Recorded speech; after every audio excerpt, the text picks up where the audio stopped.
Press release on the situation following the ceasefire agreement from 6 a.m. on the 8th of January to 6 a.m. on 9th of January 2026. The Ministry of Interior of the Royal Government of Cambodia hereby informed the national and international community that the aggressive acts committed by the Thai side against Cambodia's sovereignty and territorial integrity have caused impacts and damage in 7 provinces, namely Prevahir, Odoi Menchay, Banti Menchay, Badambong, Posat, Koh Kong, and Siem Reap. As of the period from 6 a.m. on the 8th of January to 6 a.m. on the 9th of January 2026, the overall situation is as follows. First, situation of displaced person. An additional 5,787 displaced persons returned to their homes. Therefore, as of now, approximately 470,000 displaced persons have returned to their home. As a result, out of a total of more than 640,000 displaced persons, 173,107 people, including 90,795 women and 56,757 children, remain in displacement camps. In addition, a number of displaced persons have been staying with relatives in other 18 provinces and are also gradually returning to their homes. Notably, displacement on such a large scale has had severe impacts on daily livelihoods, including employment, public health, housing rights, and particularly children's rights to education, as well as serious psychological distress. Second, the continued closure of essential public services. In Odoi Menchay Province, 214 schools, 34 hospital or health centers, 1 provincial administrations, 33 provincial departments, 5 district administrations, 10 competent enforcement units at municipality and district level, 23 communal administrations, and 23 police stations have resumed operations, while 46 schools, 7 hospital or health centers, 1 communal administrations, and 1 police station remain temporarily closed. In Banti Menchay Province, 5 schools and 1 hospital or health center remain temporarily closed, while public service institutions at the provincial, municipal, district, and communal levels have resumed operations. In Prevahir Province, 61 schools and 14 hospital or health centers remain closed, while 12 schools, 12 hospital or health centers, and public service institutions at 1 district and 6 communal levels have resumed operations. Third, destruction of civilian physical infrastructure. No report has been received yet. Therefore, from the 7th of December 2025, damage to private properties include 336 civilian houses, 7 privately owned buildings, 10 apartments or hotels, 3 gas stations, 1 private market, 34 cars, 8 motorcycles, 1 cassava purchasing warehouse, 1 storage warehouse, 3 cell towers, 6 water reservoirs, and water treatment facilities, 1 rice barn, and 2 animals or wildlife. Damage to public properties include 25 schools, 9 hospital or health centers, 42 government office buildings, 17 pagodas, 1 alms-giving hall, 1 statue, 1 vehicle, 4 ancient temples, 5 bridges, 1 market, 32 road sections, 1 electricity supply facilities, and 3 electricity transmission lines. The actual damage may be greater as local authorities continue to assess and collect data on the impacts. Fourth, measure to rehabilitate houses and villages of displaced persons.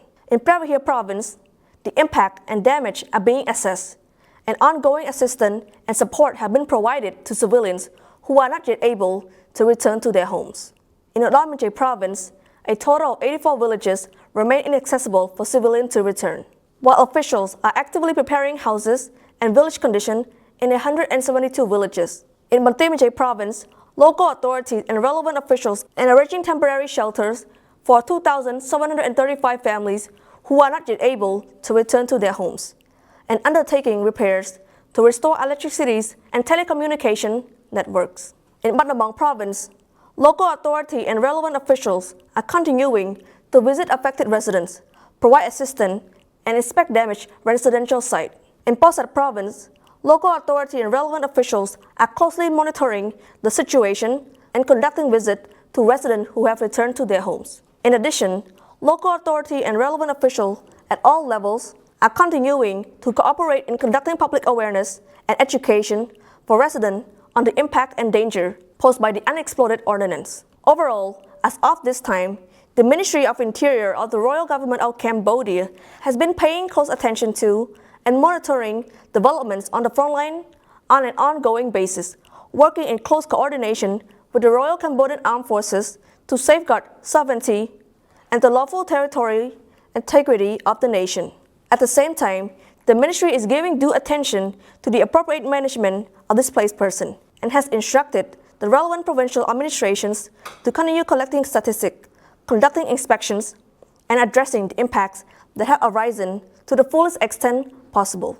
Efforts are also being made to accelerate the resumption of public service delivery to the people, while continuing to strengthen close cooperation with frontline forces, enhance security measures, and maintain overall situational control in the border provinces. The Ministry of Interior of the Royal Government of Cambodia, therefore, calls upon the Cambodian people to strengthen the support in principle, spirit, and stance for the Royal Government of Cambodia, particularly regarding the following demands addressed to Thailand. First, to immediately cease all hostile military activities along the Cambodian-Thailand border and within Cambodian territory. Second, to withdraw all military personnel and equipment from the territory of the Kingdom of Cambodia, to position fully consistent with the legal established boundary. Third, to respect the mandate of the joint boundary commissions of the two countries to demarcate the boundary based on existing agreements and international law. And fourth, to comply in good faith with the term and the spirit of the ceasefire agreement of 28 July 2025. The Joint Declaration on Peace and the Peaceful Settlement of Dispute between Cambodia and Thailand, signed in Kuala Lumpur on the 26th of October 2025, and the Joint Statement of the Special GBC Meeting of 27th of December 2025.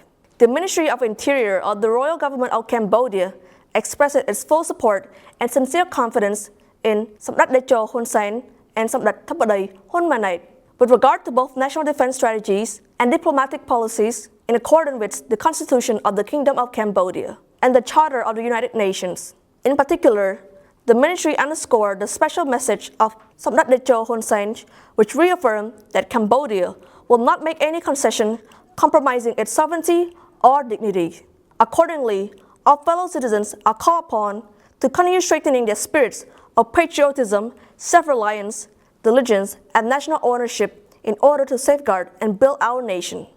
Drawing upon the strength of national unity and an unwavering patriotic spirit, through such unity and determination, Cambodia will continue to overcome all challenges regardless of their magnitude. In this regard, the Ministry calls upon all fellow citizens to place their trust in the royal government, to unite under a single combined national spirit, and to refrain from falling victim to propaganda and incitement by any extremist group that could undermine the government strategies of quiet but not silence, which is being implemented to ensure lasting peace and to firmly safeguard national sovereignty and territorial integrity. May our fellow citizens continue to uphold the enduring spirit of Khmer unity forever. Phnom Penh, 9th of January 2026. Thank you.